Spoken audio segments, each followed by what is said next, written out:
So with our kerf cut there, our bracket should just fit in there nicely.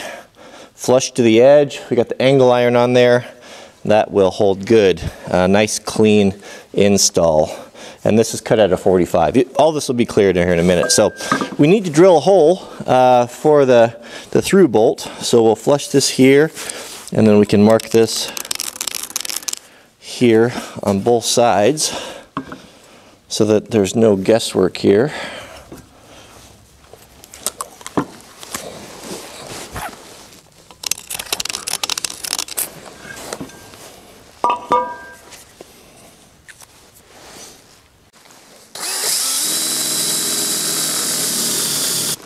So why flip it over and drill from both sides would be a good question. Couple reasons. It's difficult to drill straight through 90 degrees. Usually you come off wrong. The other thing is as the drill bit comes through, it'll tear out and it looks kind of bad. So it's for me, it's just nicer to lay out from both sides, make sure it's done right.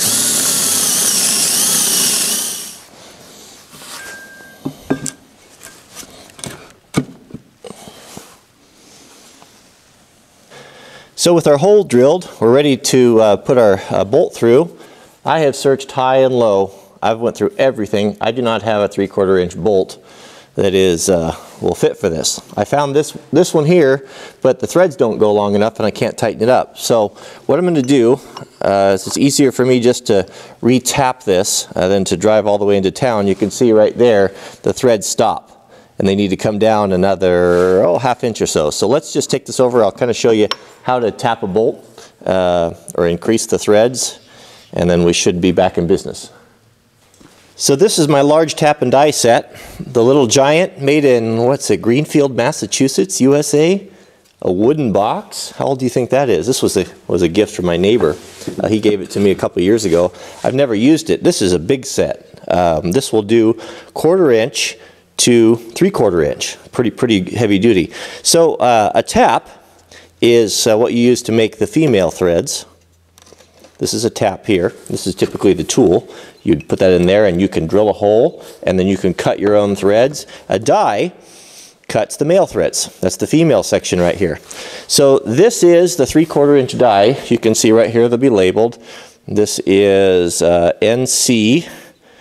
So problem I ran into, I just realized that there's two different sets of dies, two different diameters, and some of them fit into the handle and some of them do not, and the one that I need does not. It's too small. This is going to be a hard one to find. I don't know why that is, but that's not going to deter us. We can we can push on here. We'll just use another method. All right, so I've got the bolt chalked up here real tight in the vise. We're going to be putting a lot of pressure on there.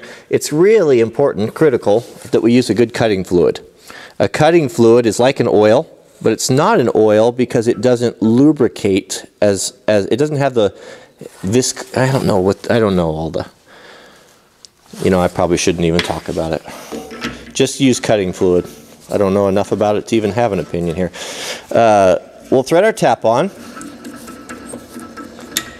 Just like this, we come to the end and we want to basically we're just going to cut some new teeth. So I know all you purists are going to be squealing right now. I'm using a pipe wrench on this fine tool, but it's all I have until I either find or make a handle. But there's nothing wrong with that. If you're careful and if it's adjusted right, it's not going to hurt a thing.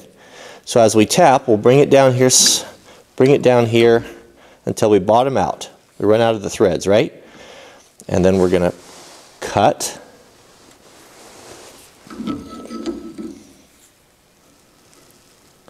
And then after we cut a little bit, we're going to go backwards, and what that does is that cuts the threads off. It cuts the shavings off, and you can see them cut and fall down. We're going to use lots of cutting fluid. This is asking a lot from a tool to cut metal, cutting metal, and that cutting fluid will really help. So we'll run that back down again.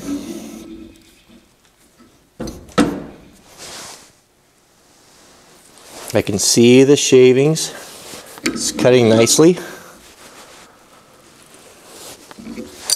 don't get too greedy. I don't know exactly how far you can go. You just kind of, it depends on the hardness of the bolt. This is not, I don't think it's a grade 8. I don't think it's a very hard bolt. It seems to be cutting really nicely.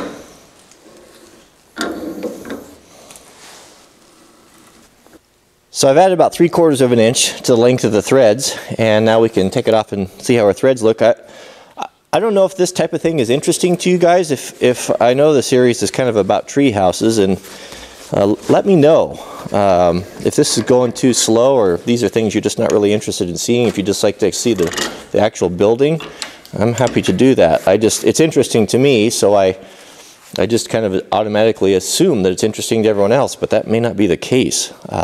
But I do appreciate your comments. It helps me to kind of know what direction to take the videos in the channel. So there you can see the freshly cut threads. The freshly cut threads there had a mind blank, and that should spin on there no problem. You know, this just really showcases to what I'm always saying about the importance of picking up these old tools and having a good set of tools. And getting those things from your grandparents or your family members that are sitting around. Like this has been sitting here for years, and you never know when you're going to use it, but when you need it, you need it. Having this tool to be able to cut some threads on here, or you could, with this set, you can make your own bolts. You can make your own bolts. You can make your own nuts. It's really a wonderful tool to have. It would have taken me to go back to the store to pick one of these up. The bolt would have probably cost, I don't know, $6, $7, but it's the time. It's the hour and a half of the day wasted. It's the gas. It's the driving down there. It's the frustration. So 5 minutes and we're back in business. So it's almost a beautiful thing. Let's go put it in. I love these big bearing washers. They look so nice. So 3/4 inch bolt, 3/4 inch hole should fit in there perfectly.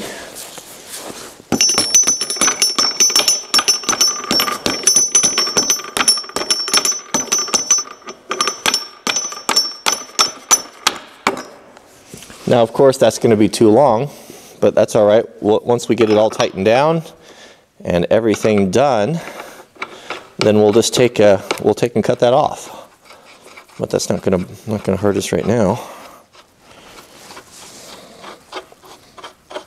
Now again, this knee brace is not holding a tremendous amount of weight. It's basically just giving a little bit of support because our structural timber is only on one tree. Well, it'll all come clear here in a minute, but I wanted to kind of get this installed. I'll put a lock washer on there too when everything's said and done. But there we have a really nice custom bracket that is going to have some movement. It'll hinge on the leg screw, and I think it'll just fit the bill perfectly.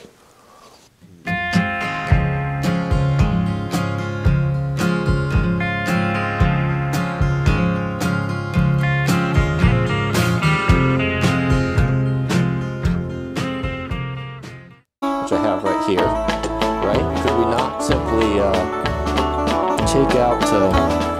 You see right there, it's coming back. As I step out one morning, Several of you guys pointed out that there's a detent